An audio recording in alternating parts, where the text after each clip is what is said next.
The woman's voice trembled like dry leaves in the wind. "Please see broken bar, my children are hungry." Under the golden sun of Ouagadougou, where dust curled through the air like whispers of forgotten prayers, a widow sat outside the gates of Ibrahim Traoré copyright S palace. Her hands clutched a worn shawl, her eyes hollow from sleepless nights. She had not eaten for 2 days. Most people hurried past, afraid of the guards, afraid of being seen. Who begs at the gates of power? Who dares sit where armored trucks roll in and out, where decisions shaping a nation are made? But desperation has no manners, hunger has no pride, and so she waited.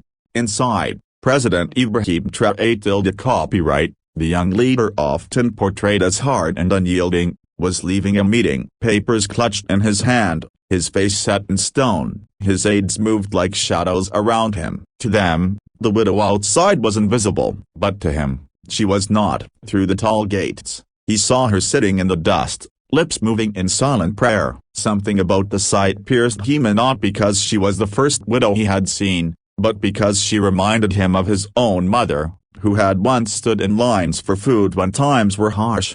He stopped walking. His aides froze. "Excellency, your schedule." But Ibrahim lifted his hand, silencing them. He walked toward the gates. The widow did not notice until the soldiers stepped back to let him pass. Her head rose slowly, and when her eyes met his, she gasped, clutching her shawl tighter. She thought she would be scolded, maybe even arrested. Instead, he knelt. "What is your name?" he asked softly. Her lips quivered. "Awa." "And your children?" "3. No father, no bread." Tears streamed down her face as she spoke, ashamed yet unable to stop. The young president looked at her trembling hands. His aides shifted uncomfortably. This was not protocol. Leaders didn't kneel in the dust. But Ibrahim didn't care. He stood and motioned for the guards to bring bread, rice, and water. But that was only the beginning. To Awa's astonishment, he didn't just hand her food and leave. He asked her where she lived, how old her children were, what skills she had. She explained she once sewed dresses in the market, but since her husband's death, she couldn't afford fabric or thread. A silence fell. Then Ibrahim spoke the words no one expected. "Tomorrow, you will not beg here. Tomorrow, you will sew again."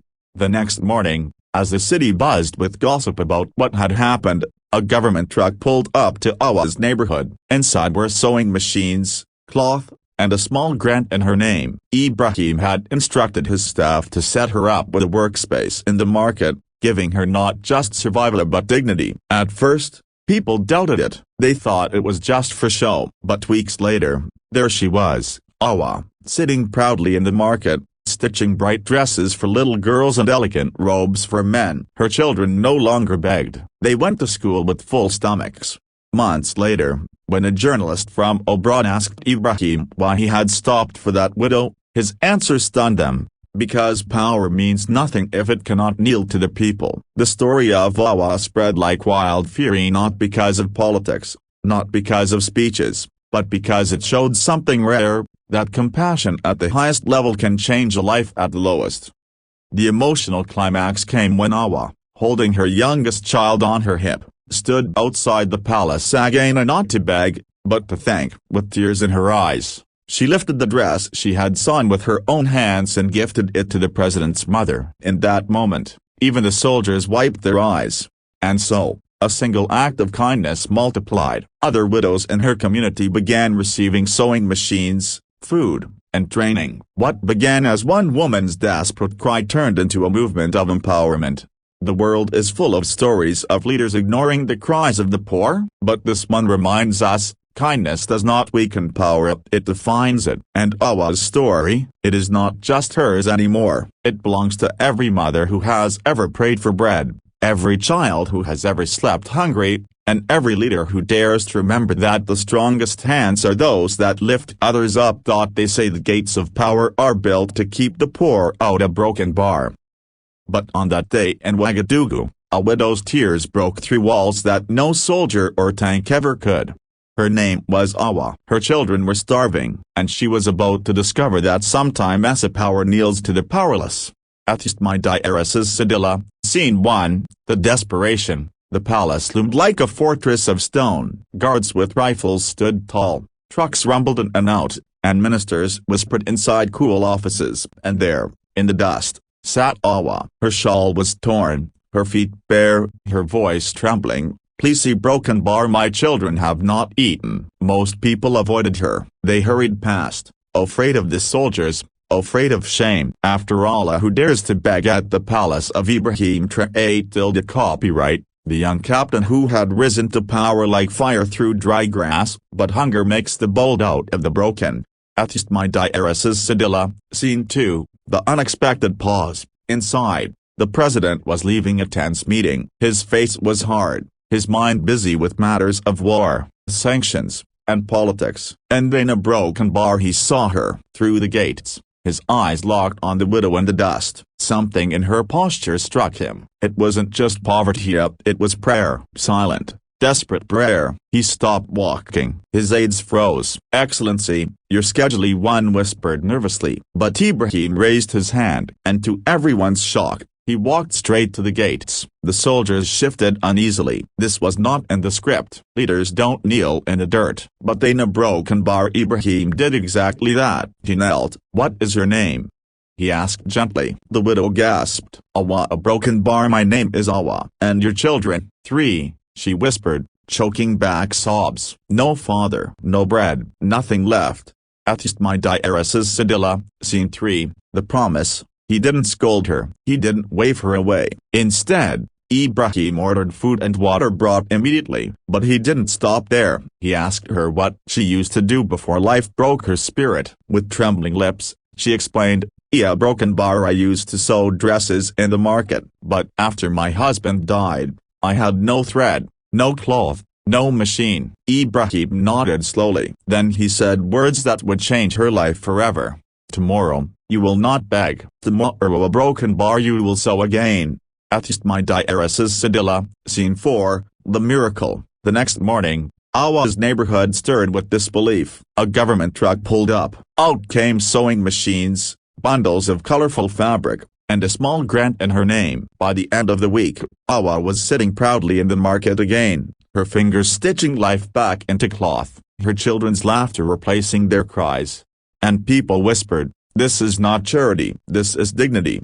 Autistic my Diaris's Sedilla, Scene 5, the ripple effect. Her story traveled fast. At first, many thought it was staged, a performance for the cameras. But weeks turned into months, and there she was, day after day, selling dresses, feeding her children, sending them to school. Soon, other widows came forward. And this time, instead of silence, there was action. Sewing machines appeared in other homes. Food programs expanded. What began as one act of compassion sparked a chain of hope. Autistic my Diaris's Sedilla, Scene 6, the return. One afternoon, months later, Awa returned to the palace. But she was not begging this time. Her youngest child clung to her side as she carried a neatly folded dress she had sewn herself, a bright, beautiful, stitched with pride. When Ibrahim's mother appeared at the door, Awa knelt not in hunger, but in gratitude. She placed the dress in the woman's hands and said, "For the mother of the man who remembered I am human." Even the soldiers guarding the gate wiped their eyes. Autistic my Diaris's Sedilla, Scene 7, the message. When foreign journalists later asked Ibrahim why he had stopped for a poor widow, his answer was simply but unforgettable, "Because power means nothing a broken bar if it cannot kneel to the people." Autistic my Diaris's Sedilla, closing reflection. The world is filled with leaders who ignore the cries of the poor. But this story reminds us, compassion is not weakness. It is strength. What began with one widow soon grew into something much larger. Word spread across villages. The president himself helped a widow. Some dismissed it as rumor, others as political theater. But when more women began receiving sewing machines, tools, and food programs, the truth could no longer be denied. The story of Awa became a symbol. Autistic my Diaris's Sedilla, Scene 9, the market of hope. Months later, the central market in Ouagadougou looked different. Where once there had been silence and despair, now there was color, fabric, and the hum of sewing machines. Widows who once begged on street corners now stitched with pride, selling school uniforms, dresses, and shirts. Children who once wandered barefoot now carried books in their hands. It was not charity anymore, it was dignity, it was livelihood. And every time someone asked how it started, the answer was the same. A widow begged outside the palace, see a broken bar, and the president listened.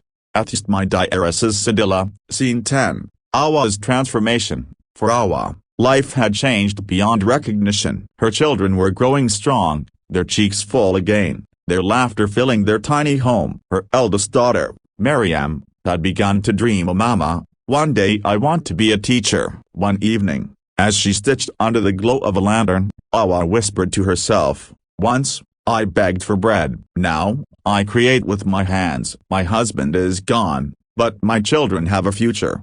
Autistic my diaries Sedilla, Scene 11. The confrontation. Not everyone was happy. Some politicians grumbled, "Why waste time on widows? Why kneel to beggars?" Others accused him of weakness, of playing with sentiment instead of strategy. But Ibrahim stood firm. In a public speech, he responded, "A nation that ignores its widows, a broken bar ignores its soul." And with those words, the crowd erupted in cheers. Autistic my diaries Sedilla, Scene 12. The return of gratitude. 1 year later, on the anniversary of that day outside the palace, Awa returned again. But this time, she wasn't alone. Dozens of widows walked beside her, each carrying something they had made with their own hands: dresses, baskets, embroidered cloth. They stood outside the gates, not as beggars, but as women of honor. When Ibrahim came out, Awa stepped forward, her voice steady. "You gave us more than food. You gave us back our names." She handed him a robe she had sewn herself, lined with golden thread. The crowd gasped at its beauty. For a moment, the young president looked at it in silence. Then he turned to the people and said, "This is the Burkina Faso I believe in, where the hands of widows stitch the future of our children." Autistic my diaries Sedilla, Scene 13. The legacy. What started as one act of kindness had become a movement. Communities formed sewing cooperatives. Schools reported higher attendance because mothers could now provide. Hunger lessened, pride returned, and hope began to spread like wildfire. And Awa, she became known not as the widow who begged, but as the woman who sparked change. Autistic my diaries Sedilla, final closing message. So the next time you see someone in need, remember this. It may look small, one meal, one gesture, one hand extended, but to the person receiving it a broken bar it can mean the rebirth of a future. Because leadership is not about walls, thrones, or titles. It is about humanity. And the day Ibrahim Traoré filled a copyright note before a widow, he reminded the world that sometimes as a broken bar the greatest power is compassion. Awa's story belongs not just to her, but to every mother who has prayed for bread, every child who has gone to bed hungry, and every leader who dares to remember it. True power is measured by the hands it lifts, not the thrones it guards. So remember this, one act of kindness can spark 100 more. One moment of compassion can rewrite the future of a family, a community, even a nation.